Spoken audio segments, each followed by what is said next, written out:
In this video, I'll show you how to create an Instagram Threads account. Follow these steps to set up your Threads account. If you already have an Instagram account, go to your Instagram profile and click on the Threads logo. This will lead you to the Download Threads app directly. Alternatively, you can download it from the App Store or Google Play Store by just searching on it. Once you have the Threads app, you'll be prompted to log in with your Instagram account. If you manage multiple Instagram profiles, you can switch between them and create separate Threads accounts.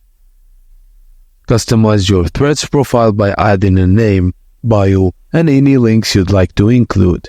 You can import details directly from your Instagram profile or enter new information. Select your profile's privacy level. Choose public to allow anyone to see your posts or private to restrict visibility to approved followers only.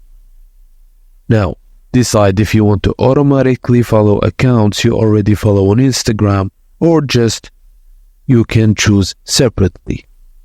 On the final registration screen, you'll need to review and accept the terms and conditions, and tap Join Threads to finish the setup, and you're ready to start using Threads. And that's it, guys. Thank you for watching, and please don't forget to like and subscribe for more.